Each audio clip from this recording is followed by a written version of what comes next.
যেহেতু গ্রামে এসেছি, গ্রামে একটু কাজের পরিমাণটা একটু বেশি থাকে। হ্যালো এভরিওয়ান, আসসালামু আলাইকুম। সবাই কেমন আছো? আশা করি সবাই ভালো আছো। সকালে ঘুম থেকে উঠে দেখি গাছ থেকে আম পাড়া হচ্ছে। তো এভাবে কার কার গাছ থেকে আম পাড়া হয়েছে অথবা পেরেছে অবশ্যই কমেন্টে বলে যাবে। তারপর চলে আসি রান্নাঘরে এসে এখানে আমি ডাটার খোসাগুলো ছাড়িয়ে নিচ্ছিলাম, কারণ আজকে ডাটার তরকারি রান্না করব। এদিক দিয়ে তো আমি আগুন ধরাতে প্রায় হিমশিম খাচ্ছিলাম। আমি চলে আগুন ধরাতে গেলে দেখা গিয়েছে আমার আগুন ধরাতে পরিমাণে কষ্ট হয়ে থাকে। তারপর এখানে আমি করলাগুলো কেটে নিচ্ছিলাম, কারণ আজকে করলা ভাজি করব। এদিক দিয়ে আম্মু ঘরের কাজগুলো করে নিচ্ছিল। তারপর এখানে আমি ভাত আর ডিম বসিয়ে দিয়েছিলাম, ডিম হয়ে গিয়েছে তাই এখানে নামিয়ে নিলাম। তারপর এখানে আমি ভাজির জন্য এখানে পেঁয়াজটা ভাজতে দিয়েছি, আর এখানে আমি ডিমটাও খেয়ে নিচ্ছি, কারণ ডিমটা না খেলে আমি মনে হয় শক্তি পাই না। তারপর এখানে আমি করলাগুলো দিয়ে দিয়েছি, আর সামান্য একটু হলুদ আর পরিমাণ মতো লবণ দিয়ে ভালোভাবে নেড়ে চেড়ে তারপর যখন হয়ে গিয়েছে কয়েকটা কাঁচামরিচ দিয়ে নামিয়ে নিয়েছি। এদিক দিয়ে ভাত তো আমার হয়ে যাচ্ছে। তারপর এখানে আমি তরকারির জন্য মশলা কষিয়ে মাছটা দিয়ে দিয়েছি। এখন ভালোভাবে মাছটা কষিয়ে তরকারিটা দিয়ে দিব,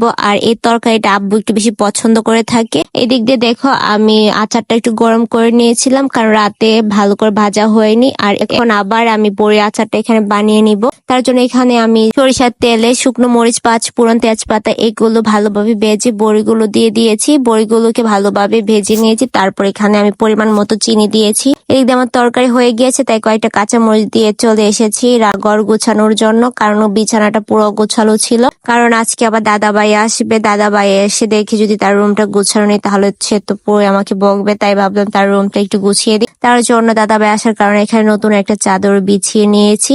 আর এই কাজগুলো করতে আমার ভালোই লাগে। খুব কষ্ট হলো, কাজগুলো যখন সুন্দরভাবে করি তখন মনে একটা শান্তি ফিল হয়। তারপর চলে আসি সকালে খাবার খাওয়ার জন্য। এখানে আমি করলা ভাজি নিয়ে সকালে খাবারটা খেয়ে ফেলি। তারপর এখানে আমি আমার মাটির ঘর যেহেতু, তাহলে এটাকে তো সুন্দর করতে হবে, তাই এটা মাটি দিয়ে সুন্দর করে লেপে নিচ্ছি। আর মাটির ঘর না লেপে দেখা গেছে ঈদে সুন্দর দেখা যাবে না। আর ঈদ মানেই তো সবকিছু সুন্দর করে পরিষ্কার করা, আনন্দ করা। এই তো আমি সবটুকু ঘর সুন্দর করে লেপে নিয়েছি। তোমরাই কমেন্ট করে বলবে কেমন হয়েছে।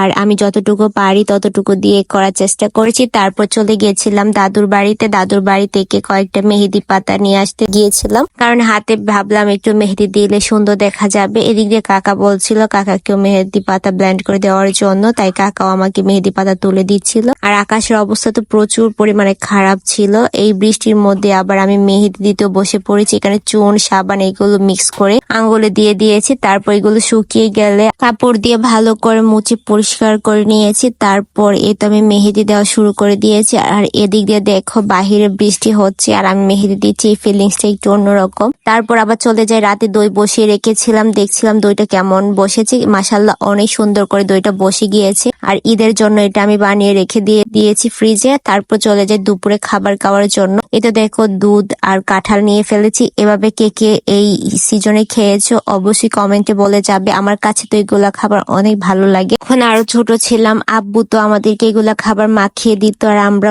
অনেক মজা করে খেতাম। তো ছোটবেলার দিনগুলো আসলে অনেক সুন্দর হয়। আজকের ভিডিওটা এই পর্যন্ত। আল্লাহ হাফেজ।